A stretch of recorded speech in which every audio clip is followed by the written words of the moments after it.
Hey YouTube, this is Scott with Stormcrow Survival, and I thought today I'd go over a couple of things that you probably always take with you when you go out camping. Like I mentioned in one of my other videos, I believe Dave Canterbury calls it the 5 C's of Survival, and they go up to 10 in his list, but these are like 5 things that you should always have with you, regardless of any time you go out in the woods, even if it's just a day hike. I'm sure you could probably at least tell a little bit. It did snow the other day and part of this morning, and in less than probably about 12 hours we got close to 10 inches of snow.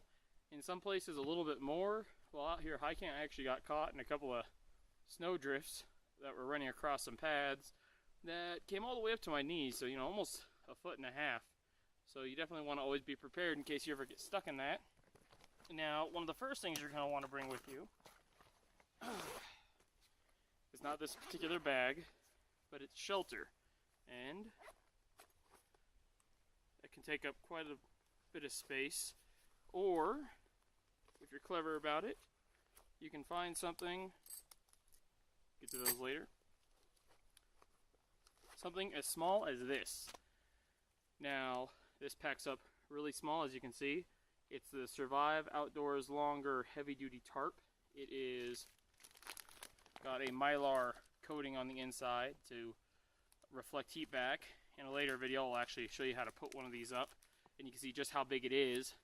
It's easily big enough to make a nice simple tarp that will totally protect you from the weather should you get caught in it, especially if you run a ridge line and run it all the way to the ground so that you are totally boxed in for the most part except for the sides, and then you can just make a quick thermal wall to help with that, which I'll explain all that later.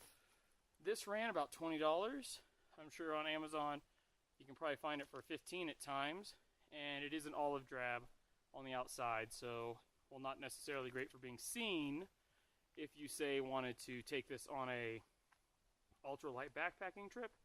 This is probably going to be a better choice than even some of those really expensive lightweight bivvies. So good for survival, and good for if you're just a hiker that likes to do lightweight hiking or you're out for extended periods of time. But again, for 20 bucks, pretty easy to keep with you, pretty cheap, and not really a bad idea.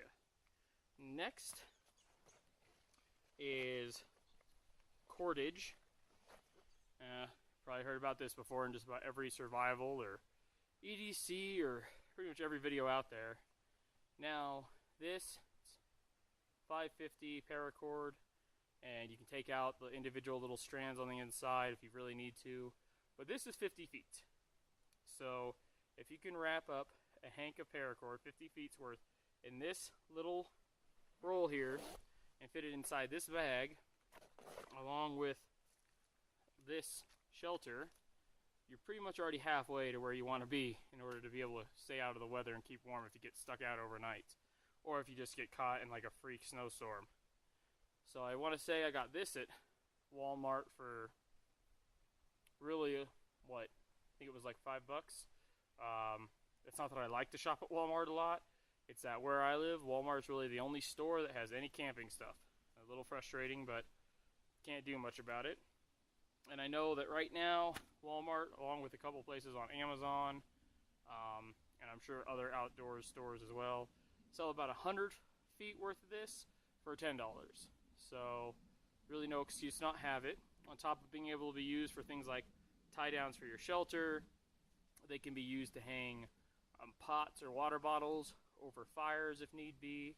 And if I can find out which pocket I put it in, they can even be made into weapons. It seems a little bit strange, but this is a paracord sling that I made out of some other paracord that I bought right here. And you can fling pretty good sized rocks with this. I mean, I don't have any nearby me because I'm underneath a pine tree, but about 1.5 inches wide and 3 inches long. Can throw rocks 1/2 inch to 3/4 of an inch. Probably wouldn't go much larger than that. In 1 inch if you're really good at it. But if you practice with these, you can take down any small animal, and if you had a really large sling, you could take down a much larger animal. They've been used since the Stone Age, so there's really no excuse to not know how to use one. Now that you know about them, if you didn't already know about them. I'll do a video later as to how to make one, but it's pretty simple. So you can make that with paracord on top of being able to tie down your shelter. So then you can even have a weapon just by carrying paracord and a way to hunt. Next is a knife. Now this knife is large. I probably would never bring one this large, but it's what I had on me at the time. This one is a Schrade, so extreme survival knife. Now they have these that are really nice. They actually are just one piece of machined steel, and the handle is actually a, what am I trying to call it? It's actually a container. So you normally see those knives that have empty spaces in the handle. They're like a blade welded onto the handle. The ones that Schrade make, like 50, 60 bucks on Amazon, and then you can keep, you know, a little bit of cordage, but mostly your fire making kit inside the handle if you get the right ones off of Amazon. But a good solid survival knife.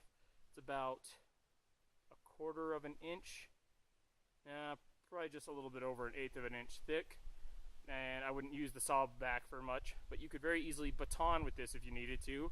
You could lash it to a stick to make a spear, and then of course to cut paracord.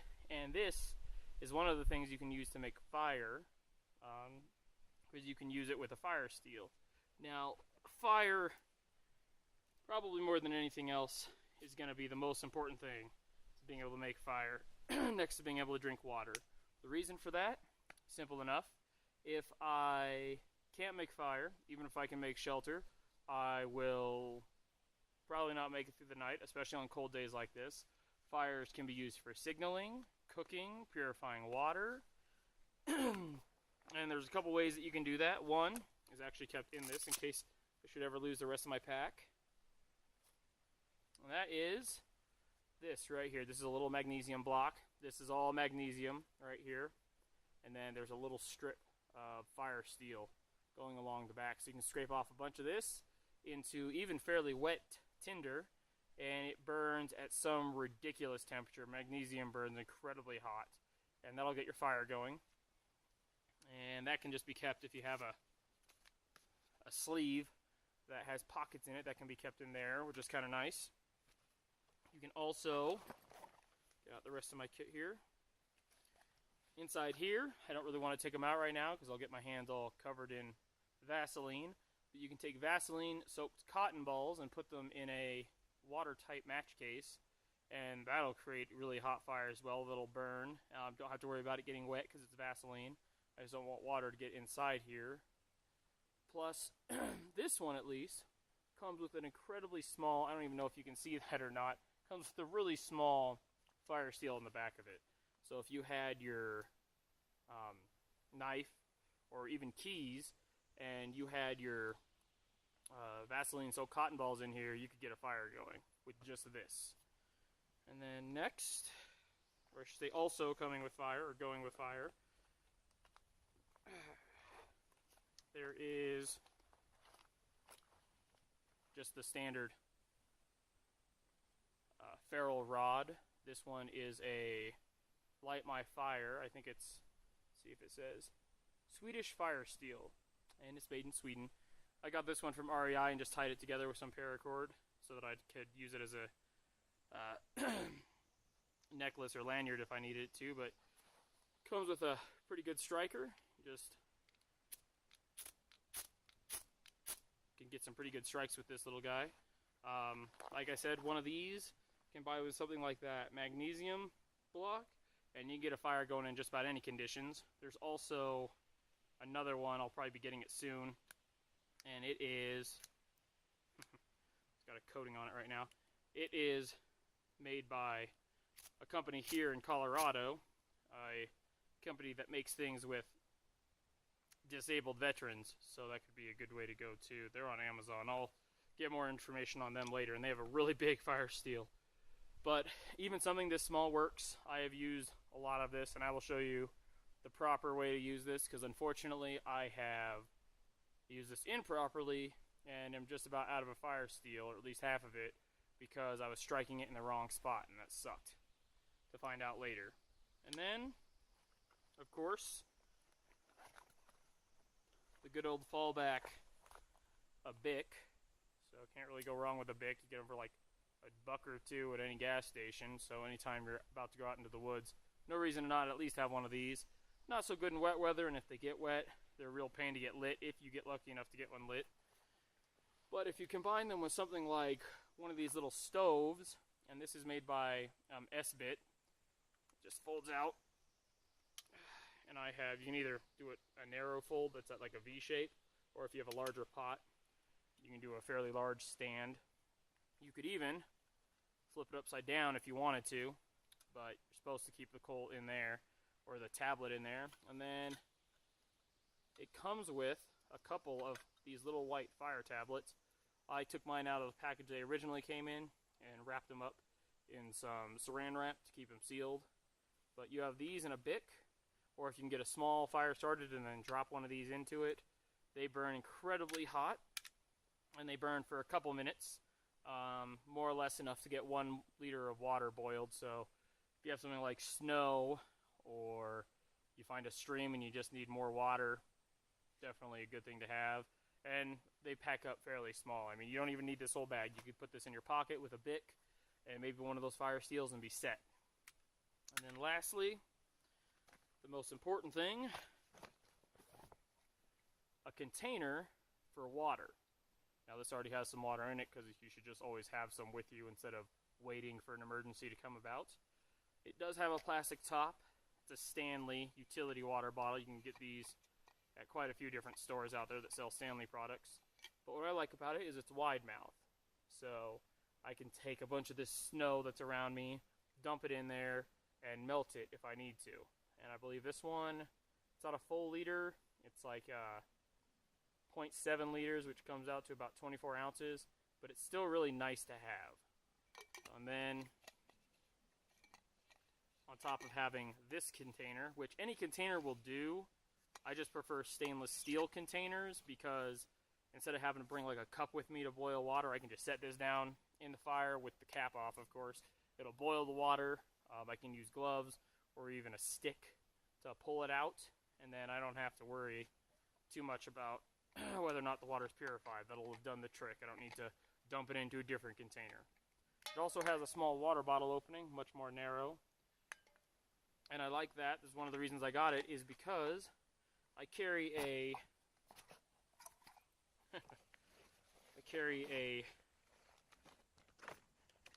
64-ounce